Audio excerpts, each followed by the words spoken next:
నమస్కారం వాజీ న్యూస్ కు స్వాగతం। ముందుగా నాటి ముఖ్యాంశాలు చూద్దాం। 58,000 కోట్లతో రాష్ట్ర అభివృద్ధికి ప్రణాళికలు। ప్రతి నియోజకవర్గంలో ఎంఎస్ఎంఈ పార్కు ఏర్పాటు చేస్తామన్న మంత్రి కొండపల్లి।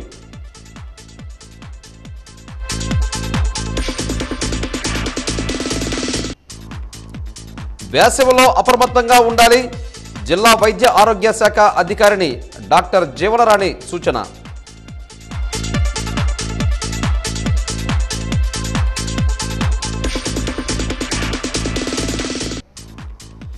ఆన్లైన్ బెట్టింగ్లు వేసి జీవితాలు నాశనం చేసుకోవద్దు।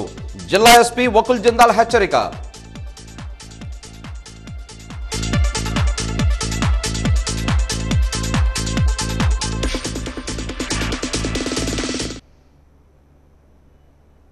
రాష్ట్ర భవిష్యత్తు కోసమే రాష్ట్ర రాజధానిని పునఃప్రారంభించడం చేయడం, రాజధాని అభివృద్ధికి ప్రణాళికలు వేయడం జరిగిందని రాష్ట్ర ఎంఎస్ఎంఈ సరఫరా శాఖ మంత్రి కొండపల్లి శ్రీనివాస్ తెలిపారు।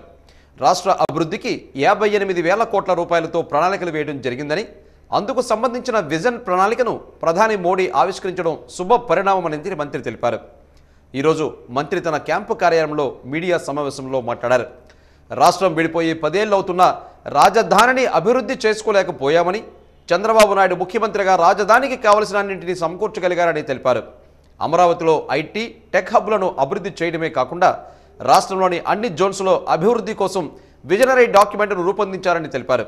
సంక్షేమం అభివృద్ధులకు సమానంగా ప్రాధాన్యతనిస్తూ ముఖ్యమంత్రి మంచి పాలనకు కార్యాచరణ రూపొందించారని తెలిపారు। ప్రతి నియోజకవర్గంలో గ్రామీణ అర్బన్ ప్రాంతాలను ఎంపిక చేసి ఒక ఎంఎస్ఎంఈ పార్కును ఏర్పాటు చేయడానికి కృషి చేస్తున్నామని, దీని ద్వారా అనేక మందికి నిరుద్యోగ యువతకి ఉపాధి కలుగుతుందని చెప్పారు।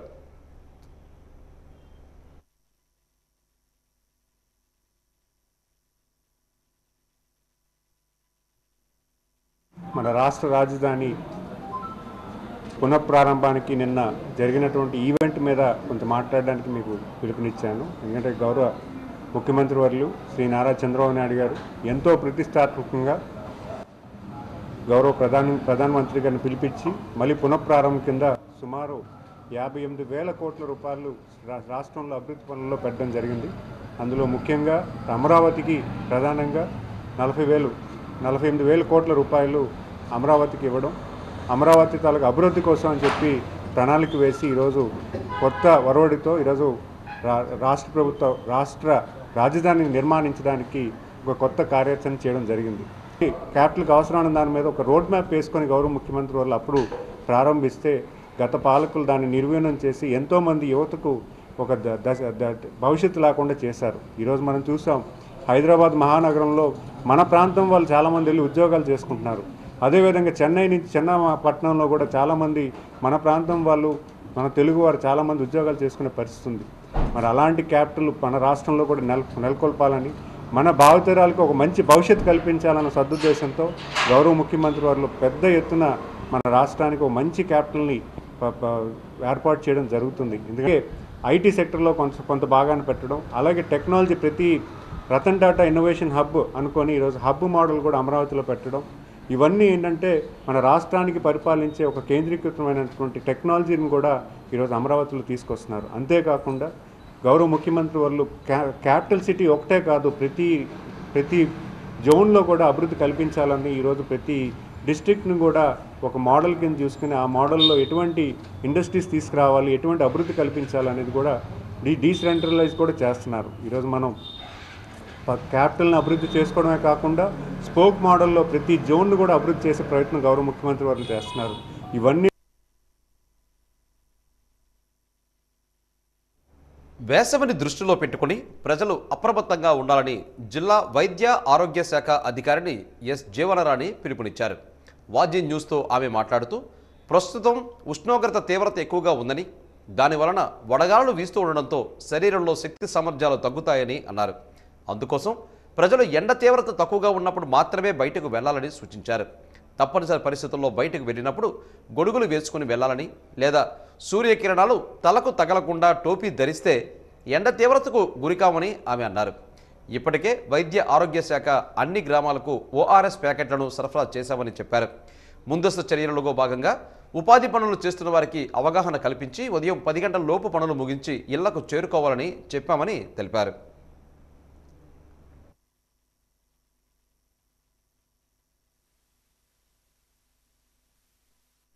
హీట్ రిలేటెడ్ ఇష్యూస్ అన్నీ కూడా మన పబ్లిక్లో ఈ ఎండ తాకిడి ఏ విధంగా ఎదుర్కోవాలి, దాని నుంచి వచ్చే పరిణామాలని ఏ విధంగా ఎదుర్కొని ట్రీట్మెంట్స్ కానీ నివారణ కానీ జాగ్రత్తలు కానీ తీసుకోవాలి అనే నేపథ్యంలో డిస్కస్ చేయడం జరుగుతుందండి. ఎండ తీవ్రంగా ఉన్నప్పుడు ఎవరు కూడా బయటకు రావడం అనేది చేయకూడదండి. దయించి అందరూ కూడా 10 లోపల వర్క్స్ అన్నీ చేసేసుకుని కంప్లీట్గా ఇంటికి రావడం, అదేవిధంగా 4 తర్వాత బయటకు వెళ్ళడం అనేది చేయండి. ఒకవేళ ఎమర్జెన్సీ అయితే ఒక అంబ్రెల్లా కానీ ఏదైనా సరే వేసుకుని వెళ్ళటం అనేది కరెక్ట్ అండి. ఈ నేపథ్యంలో మొత్తం డే వైజ్ చేసిన యాక్టివిటీస్ అన్నీ కూడా ఎగ్జాంపుల్ తీసుకుంటే ఇమ్యునైజేషన్ని 8 to 11 లోపల కంప్లీట్ చేయమని చెప్తున్నాము. అదేవిధంగా మనం NREGS వర్క్స్ ఉన్నాయి, అక్కడ కూడా వాళ్ళని కూడా ఎండలో చేయకుండా నీడ పట్టున ఉండి కంప్లీట్ చేసేసుకోమని చెప్పేసి షెడ్యూల్ అనేది వాళ్ళ డిపార్ట్మెంట్ నుంచి ఇవ్వటం జరిగింది. ఈ నేపథ్యంలో డిహైడ్రేషన్ని ఎదుర్కొంటూ ORSని మనం అందరికీ అవైలబుల్గా ఉండేలాగా అయితే చేస్తామండి. ప్రతి హెల్త్ ఫెసిలిటీలో కూడా ORS కార్నర్స్ ఉన్నాయి, అదేవిధంగా అంగన్వాడీ సెంటర్స్లో కూడా ఉన్నాయి. అదేవిధంగా మనకి ఎక్కడైతే ఈ పబ్లిక్ బస్ కాంప్లెక్సెస్, తర్వాత రైల్వే స్టేషన్స్, ఈ విధంగా ఎక్కడైనా సరే గ్యాదరింగ్స్ ఎక్కువ ఉన్నాయంటే అక్కడంతా కూడా ఇవన్నీ డిస్పర్స్ చేయడం జరిగిందండి. దయించి పబ్లిక్ అంతా కూడా ఈ ఎండవేడి ఒకవేళ ఎఫెక్ట్ అయితే ఆ పర్సన్ని కూల్గా ఉండే ప్లేస్లోకి తీసుకొచ్చి తనకి ఆ ఎండవేడి తగలకుండా చేసి ఫీవర్ బారిన పడితే కనుక హాస్పిటల్కి వెంటనే తీసుకెళ్ళడం మంచిదండి. లేని పక్షంలో నెర్వస్ సిస్టమ్ దెబ్బతినే అవకాశాలు చాలా ఎక్కువగా ఉంటాయి. దయించి డిహైడ్రేషన్ అనేది రాకుండా ఎండకి ఆ దెబ్బకి తగలకుండా ఉండేలాగా మా పబ్లిక్ అంతా జాగ్రత్త తీసుకోవాలని చెప్పేసి నా వైపు నుంచి నేను రిక్వెస్ట్ చేస్తున్నాను. వేసవి సెలవులు వస్తున్న నేపథ్యంలో దూర ప్రాంతాలకు వెళ్లే గృహ యజమానులు పోలీసులకు సమాచారం ఇస్తే ప్రత్యేక నిఘాను ఏర్పాటు చేస్తామని 1వ town police circle inspector Srinivasarao తెలిపారు. వాజీ న్యూస్తో ఆయన మాట్లాడుతూ, ఎవరైనా గృహ యజమానులు తీర్థయాత్రలకు వెళ్ళినప్పుడు మీకు సమీపంలో ఉన్న పోలీస్ స్టేషన్లో సమాచారం ఇస్తే ఇంటిలో కెమెరాను ఏర్పాటు చేస్తామని అన్నారు. ఈ కెమెరాను ఏర్పాటు చేయడం వలన ఎవరైనా దుండగులు డోర్ లాక్ను పగలగొట్టినప్పుడు పోలీస్ స్టేషన్కి సమాచారం వస్తుందని, ఆ సమాచారంతో వెంటనే ఆ ప్రాంతానికి వెళ్ళి దుండగులను పట్టుకోవచ్చని తెలిపారు. అలాగే గృహ యజమానులు బయటకు వెళ్ళినప్పుడు విలువైన వస్తువులు, నగదు ఇంటిలో ఉంచుకోకుండా చూసుకోవాలని సూచించారు. ఊర్లు వెళ్ళినప్పుడు ఆన్లైన్ ద్వారా దరఖాస్తు కూడా చేసుకోవచ్చని ఆయన స్పష్టం చేశారు.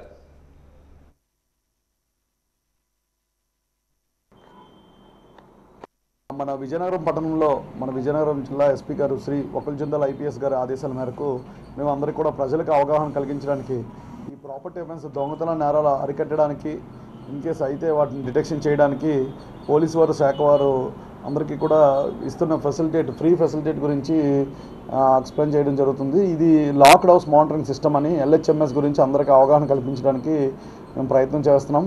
మీరు ఎవరైతే పబ్లిక్ ఎవరైతే ఉన్నారో వాళ్ళు 3 days 4 days కానీ లేకపోతే ఒక 1 week 10 days కానీ ఎవరైనా క్యాంప్ వెళ్తారో వాళ్ళకి ముందుగా మాకు ఒక బిఫోర్ ఇంటిమేషన్ ఇస్తే మేము లాక్డ్ హౌస్ మానిటరింగ్ సిస్టమ్ అని ఇది రిజిస్ట్రేషన్ చేసుకుని LHMS అనే ఒక అప్లికేషన్ ఉందని అందులో కానీ లేకపోతే కంట్రోల్ రూమ్ కానీ ఇన్ఫామ్ చేస్తే మేము ఒక డివైస్ అక్కడ ఇన్స్టాల్ చేస్తాము. ఈ డివైస్ ఇన్స్టాల్ చేసి మీ కంట్రోల్ రూమ్లోని రెగ్యులర్గా మానిటర్ మీద వెరిఫై చేస్తూ ఉంటాము. ఎవరైనా అఫెండర్స్ ఎవరైనా ఇంట్లోకి దూరి దొంగతనానికి వచ్చారా, అటెంప్ట్ ఏం చేశారా అని చెప్పి వెరిఫై చేస్తాము. ఇన్ కేసు వాళ్ళు ఇంట్లోకి దూరినట్లయితే మాకు ఇమీడియట్గా అలర్ట్ వచ్చిన వెంటనే మేము దగ్గరలో ఉన్న బీట్ సిస్టమ్ని, బీట్ కానిస్టేబుల్స్ని కానీ లేకపోతే అక్కడ ఉన్న నైట్ రౌండ్స్ ఆఫీసర్ని కానీ ఇమీడియట్గా పంపించి వాళ్ళు రెడ్ హ్యాండెడ్గా పట్టుకోవడం జరుగుతుంది. ఒకవేళ ఇన్ కేస్ మనం బిఫోర్గా ఇంటిమేట్ చేస్తే మేము అక్కడ పోలీస్ గస్తీ కూడా నైట్ టైం పెట్రోలింగ్ కూడా కొద్దిగా పెంచడం అది జరుగుతుంది. కాబట్టి దయచేసి అందరూ కూడా ఇది ఫ్రీ సర్వీసెస్ అండి.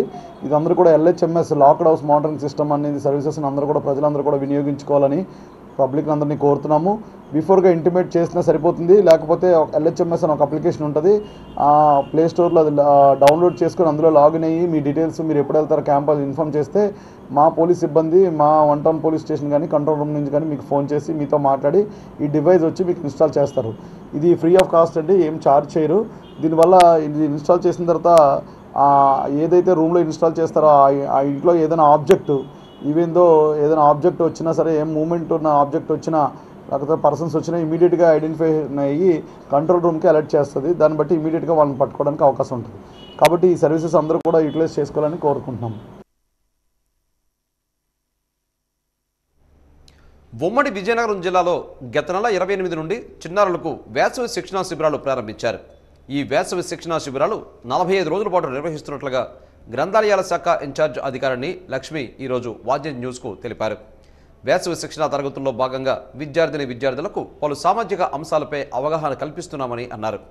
పిల్లలకు ఇప్పటి నుంచి గ్రంథాలయాలను వినియోగించడం ద్వారా వచ్చే సత్ఫలితాలపై అవగాహన కల్పిస్తున్నామని తెలిపారు. ఈ వేసవి శిక్షణా శిబిరాల్లో పిల్లలకు నైతిక విలువలు తెలియజేయడంతో పాటు క్రీడల పట్ల ఆసక్తిని పెంపొందించేందుకు వివిధ రకాల క్రీడా పోటీలు నిర్వహిస్తున్నామని అన్నారు. ఈ శిబిరంలో పాల్గొనే చిన్నారులకు ముగింపు కార్యక్రమంలో సర్టిఫికేట్లతో పాటు ప్రశంసా పత్రాలను అందజేస్తామని ఈ సందర్భంగా ఆమె తెలిపారు. ఈ కార్యక్రమంలో సామాజికవేత్త భాష పలువురు ఉపాధ్యాయులు పాల్గొన్నారు.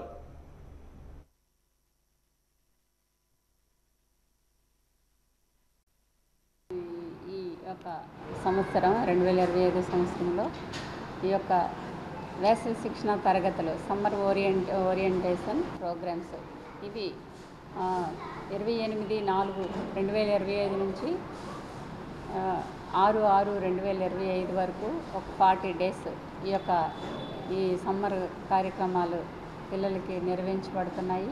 మొదటిగా కథలు చదవడం, కథలు రాయడం, వినడం, అంతేకాకుండా కంప్యూటర్ శిక్షణ, తర్వాత డ్రాయింగు, డ్యాన్సు, సంగీతం,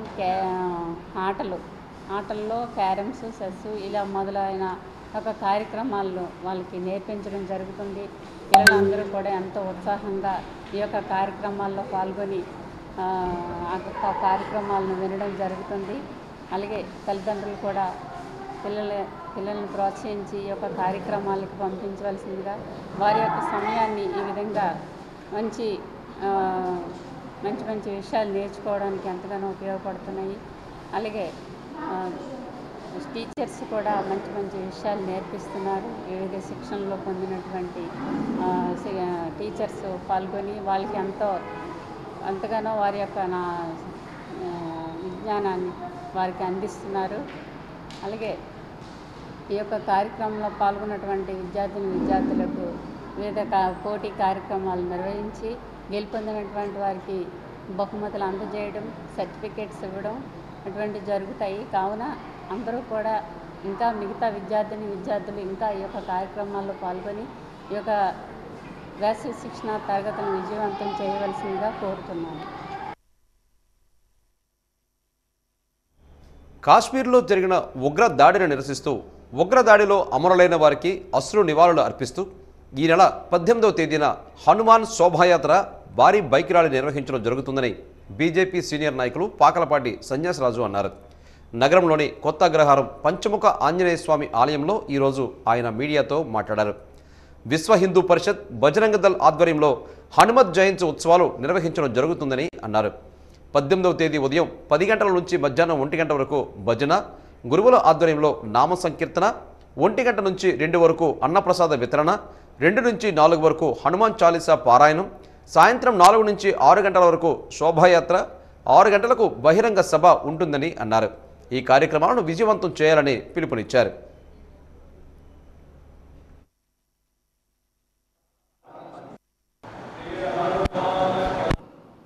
దేశంలో ఉగ్రవాద వ్యతిరేకంగా మన త్రివిధ దళాలు పోరాటం చేస్తున్నాయి. దేశంలో చాలామంది హిందువులకు వ్యతిరేక శక్తులు మన దేశంలో పూర్తిగా ఉన్నారు. వాళ్ళతో పోరాటం చేయడానికి మన ఫోర్సెస్ అన్నీ ఉన్నాయి. ఈ సందర్భంగా మన ఆర్మీ విజయం సాధించడానికి ఈ వారోత్సవాలు డిజైన్ చేయబడింది. ఇందులో భాగంగా ఈ రోజు నుంచి ప్రతి హిందువు కనీసం ఒక్కసారైనా సరే హనుమాన్ చాలీసా పారాయణం చేయాలి. హనుమాన్ చాలీసా పారాయణం రాని వాళ్ళు శ్రీరామ్ జయరామ్ జై జయరామ విజయ మంత్రాన్ని కనీసం 13 సార్లు చదవాలి. ఇలాగ చదివిన వాళ్ళు అందరినీ కూడా కార్యకర్తలు వచ్చి రిక్రూట్ చేసుకుంటారు. ఇట్లాగా 18 తారీఖు వరకు చదివిన ప్రతి ఒక్కరు 18 తారీఖు ఉదయం 10 గంటల నుంచి సాయంకాలం 4 గంటల వరకు కూడా సమూహ పారాయణం ఉంటుంది. కోట ఎదురుగా ఉన్న మన బొంకుల దెబ్బద 4 గంటలకి త్రివిధ దళాలకి మద్దతుగా హనుమాన్ శోభాయాత్ర భారీ ఎత్తున జరుగుతుంది. కోట దగ్గర బయలుదేరి మూలాంతల జంక్షన్ నుంచి హనుమాన్ జంక్షన్ వరకు కూడా శోభాయాత్ర జరుగుతుంది. హనుమంతుడు మించిన భక్తుడు ఇంకెవరూ లేరు. భవిష్యత్ బ్రహ్మగా వారిని శ్రీ మహావిష్ణువు ఆశీర్వదించడం జరిగింది. అటువంటి గొప్ప హనుమంతుని వారి శోభాయాత్ర వివిధ క్షేత్రాల వారు అందరూ కలిసి 18వ తారీఖుని ఉదయం 10 నుంచి 1 గంట వరకు గురువుల వారి యొక్క భజన కీర్తనలు, కోట దగ్గర నుంచి అందరం బైక్ ర్యాలీగా మూలాంతర్, కన్యకా పరమేశ్వర కోవిల, state bank, NCS, cantonment, collector office, తర్వాత మయూరు జంక్షన్ రైల్వే స్టేషన్ మీదుగా హనుమాన్ జంక్షన్ దగ్గరికి రావడం జరుగుతుంది. అక్కడ 6 గంటలకి గొప్ప బహిరంగ సభ చేయాలని వివిధ క్షేత్రాల పెద్దలందరూ నిర్ణయించడం జరిగింది. మనం ఈ హనుమాన్ శోభయాత్రకి ఘనంగా జరపడానికి కారణం అందరికీ కూడా హనుమంతుని శక్తి ఎటువంటిదో, వారి భక్తి ఎటువంటిదో, వారి యుక్తి ఎటువంటిదో వారిని ఆదర్శంగా తీసుకొని దేశమంతా కూడా హనుమత్ జయంతి ఉత్సవాలు జరుపుకుంటున్నారు. అందులో భాగంగా విజయనగరంలో కూడా విజయనగరం జిల్లా ఉన్న అన్ని గ్రామాల నుంచి కూడా ప్రజలు తరలివచ్చి స్త్రీలు, పురుషులు, పిల్లలు అందరూ కూడా ఇందులో పాల్గొనవచ్చు. ఉద్యానవన రైతులకు ప్రభుత్వం తీపి కబురు చెప్పింది. రైతులకు ఇస్తున్న రాయితీలను భారీగా పెంచినట్లు జిల్లా ఉద్యాన శాఖ అధికారి జమదగ్ని పేర్కొన్నారు. కలెక్టరేట్లోని తన కార్యాలయంలో ఆయన మీడియాతో మాట్లాడారు. జిల్లాలో సుమారు 454 ఉద్యాన పంటల సాగులో ఉన్నాయని, వీటిని విస్తరించేందుకు ప్రణాళికలు రూపొందిస్తున్నామని అన్నారు. ప్రధానంగా మామిడి, కొబ్బరి, జీడి మామిడి, ఆయిల్ ఫామ్, అరటి మొదలగు కూరగాయ పంటలు సాగు జరుగుతుందని తెలిపారు. ప్రభుత్వం ఎంతో ప్రతిష్టాత్మకంగా ఈ ఏడాది 25 లక్షల హెక్టార్లలో వివిధ పథకాల ద్వారా ఉద్యాన పంటలు విస్తరించాలని లక్ష్యంగా నిర్దేశించామని తెలిపారు. ఆసక్తి గల రైతులు రైతు సేవా కేంద్రాల ద్వారా ఉద్యానవన పంటల విస్తరణ చేసుకోవాలని సూచించారు.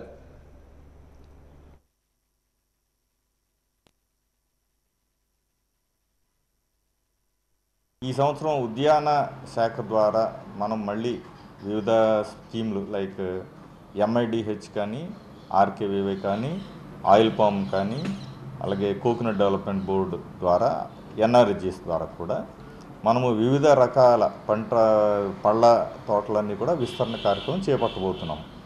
దీనికి ఏంటంటే ఆల్రెడీ ఆర్ఎస్కే సిబ్బంది అందరికీ కూడా తగు సూచనలు మేము ఇచ్చాము, ఇన్స్ట్రక్షన్స్ అన్నీ ఇచ్చాము. ఇప్పుడు మనం వేసవకాలంలో ఉన్నాము. మనకి మార్చ్, అదే ఇప్పుడు ఏప్రిల్ అండ్ మేలో కూడా బెనిఫిషియరీ ఐడెంటిఫికేషన్ అంటే ఎవరైతే లబ్ధిదారులు ఉన్నారో వాళ్ళందరినీ ఐడెంటిఫై చేయమని అన్ని సూచనలు హెచ్ఓలకి, ఆర్ఎస్కే అసిస్టెంట్స్కి ఇచ్చాము. కాబట్టి రైతులు, ఇంట్రెస్ట్ ఉన్న రైతులు వారు ఏ పళ్ళ తోటలు పెంచుకోవాలనుకుంటున్నారో అవన్నీ కూడా ఆ వివరాలతోటి సంబంధిత ఆర్ఎస్కే అసిస్టెంట్ని కాంటాక్ట్ చేసి వాళ్ళ పేర్లు నమోదు చేసుకోవాల్సిందిగా కోరుతున్నాం. ఎందుకంటే ఈసారి మన ప్రభుత్వం వారు విజన్ 2047లో భాగంగా మనం పెద్ద ఎత్తున ఏరియా ఎక్స్పాన్షన్ టేకప్ చేయబోతున్నాము. ఇందులో ఏంటంటే ఎన్ఆర్ఈజిఎస్లో కూడా ఈసారి చాలా పెద్ద టార్గెట్ మనకి ఇచ్చారు. అన్ని రకాల పంటలు కూడా ఎవరైతే స్మాల్ అండ్ మార్జినల్ ఫార్మర్స్ ఉంటారో, చిన్న సన్నకారు రైతులు, వాళ్ళందరికీ కూడా ఉపాధి హామీ కింద మనము ఏరియా ఎక్స్పాన్షన్ తీసుకోవచ్చు. అలాగే పెద్ద రైతులు ఉన్న వాళ్ళందరూ కూడా మన హార్టికల్చర్ డిపార్ట్మెంట్ ద్వారా మనము సబ్సిడీ ప్రోగ్రాంలో అన్నీ ఇంప్లిమెంట్ చేస్తాం. ఆయిల్ పామ్ వేసుకోవాల్సిన వాళ్ళకి ఖచ్చితంగా నీటి సదుపాయం ఉండాలి. అంటే బోర్వెల్, కరెంట్ కనెక్షన్ ఉన్న వాళ్ళందరూ కూడా, ఎవరైతే ఇప్పుడు బోర్వెల్ కింద ఇదేంటది వరి కానీ ఇంకా వేరే పంటలు పండిస్తున్నారో వాళ్ళందరూ కూడా మనకి ఆయిల్ పామ్లోకి మారినట్టయితే మనకి లాంగ్ రన్లో మంచి ఆదాయము వచ్చే అవకాశం ఉంటుందన్నమాట. అలాగే ఈ సంవత్సరం గవర్నమెంట్ వాళ్ళు ఏం చేశారంటే ఫాలో ల్యాండ్స్ ఏవైతే భూములు వాడకుండా ఏ రకమైన పంట పండించకుండా ఖాళీగా అలా ఉంచేశారో, కరెంట్ ఫాలోస్ కానీ అవన్నీ కూడా ఈసారి పంటలు వేయటానికి మనము వాటిని సాగులకు తీసుకురావాల్సిన ఒక బాధ్యత కూడా అప్పగించడం జరిగింది. దానికి కూడా ఫాలో ల్యాండ్స్ ఎక్కడెక్కడ ఉన్నాయి అనేది కూడా మేము గుర్తించి రైతులతో మాట్లాడి వాళ్ళను కూడా సాగులోకి తీసుకురావడానికి ప్లాన్ చేస్తున్నాం. క్రీడలు ఆరోగ్యానికి చాలా మంచివే. స్టేడియంకి వెళ్ళి క్రికెట్ ఆడితే ఆరోగ్యం వస్తుంది, టీవీల్లో క్రికెట్ చూస్తే ఆనందం వస్తుంది. కానీ ఆన్లైన్లో క్రికెట్ చూసి బెట్టింగ్లు కాస్తే కటకటాలు పాలవడం ఖాయం. ప్రస్తుతం ఐపీఎల్ సీజన్ కావడంతో యువత ఆన్లైన్లో బెట్టింగ్లకు మొగ్గు చూపుతున్నారు. యువత జీవితాలను చిత్తు చేసుకుంటున్నారు. ఈ బెట్టింగ్ల సంగతి ఏంటో ఇప్పుడు చూద్దాం. ఈ బెట్టింగ్ల్లో యువతే కాకుండా ఒక పక్క చిన్న పెద్ద తేడా లేకుండా మగవారితో పాటుగా మహిళలు సైతం బెట్టింగ్లు వేసి వారి జీవితాలను నాశనం చేసుకుంటున్నారు. ఇంతకీ ఎందుకు యువత చెడు వ్యసనాలకు బానిసవుతున్నారు అన్న కారణం మాత్రం ప్రశ్నగానే మిగిలిపోయింది. ఒక పక్క పోలీసులు బెట్టింగ్లు కాసిన వారిపై కేసులు కూడా పెడుతున్నారు. బెట్టింగ్ రాయాలని ఆశ కూడా చేస్తున్నారు. వారిని ప్రోత్సహించే ఏజెంట్లను, బుకీలను పట్టుకొని వారి వద్ద నుండి నగదును, మొబైల్ ఫోన్లను, ల్యాప్టాప్లను స్వాధీనం చేసుకుంటున్నారు. పోలీసులు ఎంత అవగాహన కార్యక్రమాలు పెట్టినా బెట్టింగ్ను నియంత్రించలేకపోతున్నారు. ఐపీఎల్ సీజన్ వచ్చిందంటే చాలు కొన్ని వందల యాప్లు బెట్టింగ్ వేయడానికి మార్కెట్లో సిద్ధంగా ఉన్నాయి. బెట్టింగ్ యాప్లు డౌన్లోడ్ చేసుకుని దానికి సంబంధించిన మధ్యవర్తులతో ఫోన్లో మాట్లాడి ఆన్లైన్లో బాల్ టు బాల్ కూడా బెట్టింగ్లు కాసి వారి జీవితాలను నాశనం చేసుకుంటున్నారు. బెట్టింగ్ యాప్ను డౌన్లోడ్ చేసి ఒక యాప్ నిర్వాహకుడు ఆ అకౌంట్లోకి నగదును డిపాజిట్ చేసి పందెం కాస్తున్నారు. దీనిలో నిర్వాహకులకు కమిషన్లు, మధ్యవర్తులకు కమిషన్లు పోయి అసలైన వారికి తక్కువ మొత్తంలో నగదు వస్తుంది. అసలు ఈ నగదు ఒక బెట్టింగ్లో వస్తే వేరొక బెట్టింగ్లో నష్టపోతాం అన్న విషయాన్ని కూడా వారు మర్చిపోయి ఈ ఆటలో లీనం అయిపోతున్నారు. ఇలాంటి బెట్టింగ్లు చేసిన వారిపైన, మధ్యవర్తులుగా ఉన్న వారిపైన నిర్వాహకులు చర్యలు తీసుకుంటున్నామని జిల్లా ఎస్పీ వకుల్ జిందాల్ తెలిపారు. ఆన్లైన్లో బెట్టింగ్లు కాసి మోసపోవద్దని సూచించారు.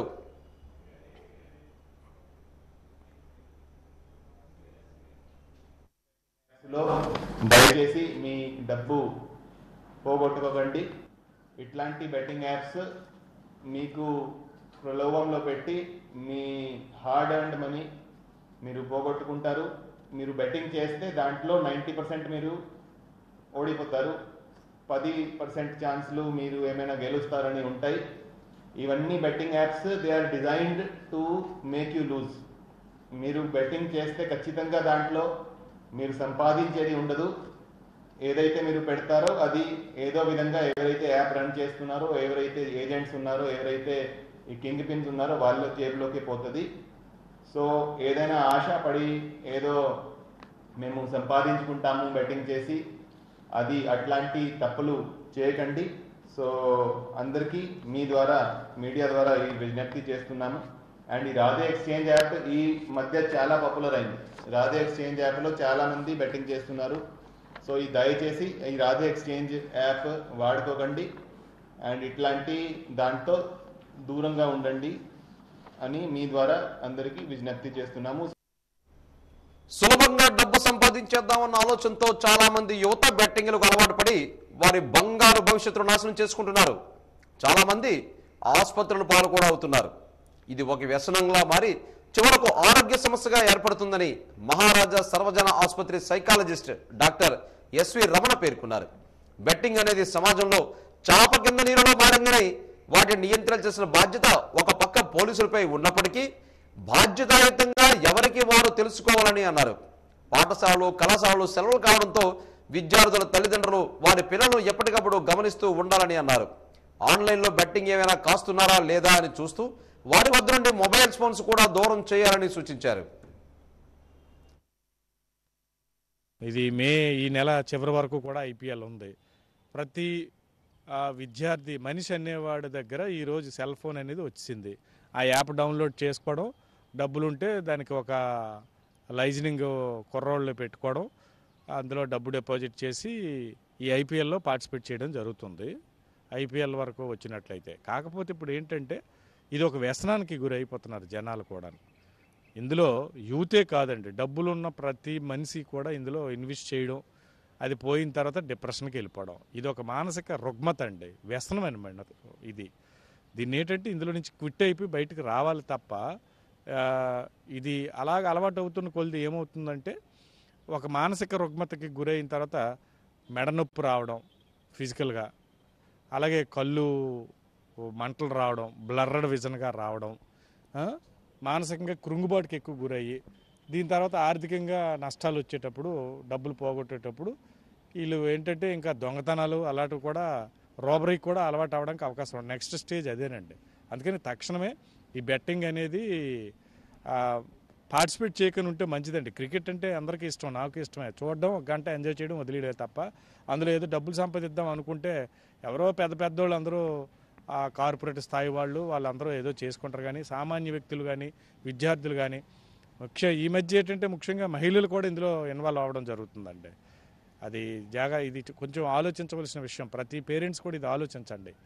ఈ బెట్టింగ్కి గురవుతున్నారో వీళ్ళు ఏంటంటే మా దగ్గర కూడా కొంతమంది నిద్రలేమి సమస్యలతో రావడం జరుగుతుంది, డబ్బులు పోయిన వాళ్ళు అవుతున్నారు. ఓవరాల్గా డిప్రెషన్లోకి వచ్చేస్తారండి. దానివల్ల సూసైడల్ టెండెన్సీ పెరుగుతుంది మా దగ్గర చూసిన కొన్ని కేసులకి అయితే దానికి ఎడిక్ట్ అయిపోయిన తర్వాత మానసిక, శారీరక, ఆర్థిక ఈ 3 నష్టాలు జరగడం జరుగుతుందండి. ఇప్పుడు స్కూల్ లేవు, కాలేజీలు లేవు. రేపు స్కూల్ ఓపెన్ అయిన తర్వాత కూడా ఇదే పాత మ్యాచ్లు కూడా చూసేస్తారండి పిచ్చెక్కిపోయి. దయచేసి దీన్ని తక్షణమే ఆపాలండి. ఆకపోతే మాత్రం మన పిల్లలు మాత్రం పాడైపోతారు. ఈ బెట్టింగ్ యాప్స్తో పాటు ఈ లోన్ యాప్స్ అనేవి వస్తున్నాయి. దీనికి కూడా ఈ లోన్ యాప్స్కి ఇంపార్టెన్స్ పెరగడానికి ప్రధాన కారణం ఏంటంటే అప్పులు చేసుకోవడం అనమాట. ఈ బెట్టింగ్ ఆడడం, అప్పులు చేయడం. డబ్బులుండే ఎలాగైనా పర్లేదు, అడ్జస్ట్ అవుతారు. లేదంటే ఏదైనా ల్యాండ్ కానీ ఏదైనా అమ్ముకొని ఏదో తీర్చుకుంటారు. మధ్యస్థంగా ఉన్నవాళ్ళు, పేద విద్యార్థులు, ఆడవాళ్ళు అవనమండి, మగవాళ్ళు, వాళ్ళు మానసిక, శారీరక మనకి ఇబ్బందులకు గురవుతున్నారు. దయచేసి తక్షణం ఇమ్మీడియట్గా అలాంటి వ్యసనాలు ఎవరైనా ఉంటే, ఒకవేళ మానలేకపోతున్నారంటే మన విజయనగరం సర్వజన ఆసుపత్రికి వచ్చినట్లయితే రూమ్ నెంబర్ 16లో సైకాలజిస్ట్గా మేము రెడీగా ఆ ఎడిక్ట్ని తగ్గించడానికి సైకాట్రిక్ వారి సహకారంతో కూడా అవసరమైతే కొన్ని మందులు పెడతాం. ఆ రుగ్మత నుంచి ఎలా బయటకు రావాలనేది ముందుగా మేము కౌన్సిలింగ్ ఇవ్వడానికి సిద్ధంగా ఉన్నాం. ఈ సేవల్ని ముఖ్యంగా మన విజయనగరం ప్రజల్ని, పరిసర ప్రాంత ప్రజలను కూడా ఉపయోగించుకోమని చెప్పడం జరుగుతుంది. 14 సంవత్సరాల నుండి 18 సంవత్సరాల మధ్య వయసు గల కిషోర బాలికలకు అవగాహన కల్పించి వారిలో చైతన్యం నింపాలని పోలిపల్లి పిహెచ్సి వైద్యాధికారిని దివ్య సూచించారు. భోగాపురం మండల పరిషత్ సమావేశ భవనంలో ఐసిడిఎస్ ఆధ్వర్యంలో కిషోర బాలికల వేసవి శిక్షణ కార్యక్రమం శనివారం నిర్వహించారు. సమావేశంలో మాట్లాడుతూ ఆరోగ్యం పట్ల శ్రద్ధ వహించి బాగా చదువుకొని మంచి మార్గంలో నడవాలని ఆమె విద్యార్థులకు సూచించారు. బాల్య వివాహాలను అరికట్టడంతో ప్రతి ఒక్కరూ తోడ్పాటు కావాలని పిలుపునిచ్చారు. వెలుగు ఏటీఎం జగదీష్ కుమార్ మాట్లాడుతూ ప్రస్తుత ప్రపంచంలో టెక్నాలజీ దానికి మంచిగా ఉపయోగించుకోవాలని అన్నారు. బాలికల పట్ల తల్లిదండ్రులు కూడా ప్రత్యేక శ్రద్ధ వహించాలని, అప్పుడే బాగా చదువుకొని ముందుకు వెళ్తారని ఆయన పేర్కొన్నారు. అలాగే బడి మధ్యలో మానేసిన వాళ్ళను గుర్తించి మళ్లీ బడిలో చేర్పించే విధంగా అందరూ సహాయ సహకారాలు అందించాలని కోరారు. ఈ కార్యక్రమంలో ఇన్ఛార్జ్ సిడిఓపి సత్యవతి, పర్యవేక్షకులు వి కామేశ్వరరావు, అంగన్వాడీ సూపర్వైజర్లు శాంతకుమారి, నాగమణి తదితరులు పాల్గొన్నారు.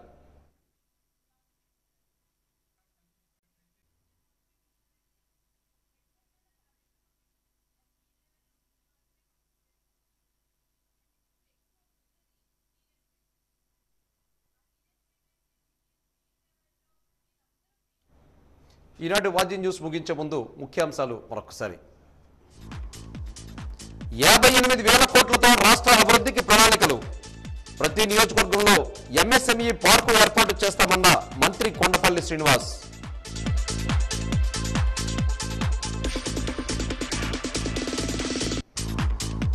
వేసవిలో అప్రమత్తంగా ఉండాలి.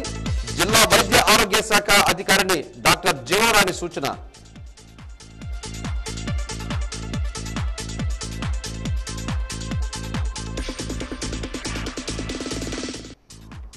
ఆన్లైన్లో బెట్టింగ్లు వేసి జీవితాలు నాశనం చేసుకోవద్దు. జిల్లా ఎస్పీ వకుల్ జిందాల్ హెచ్చరిక.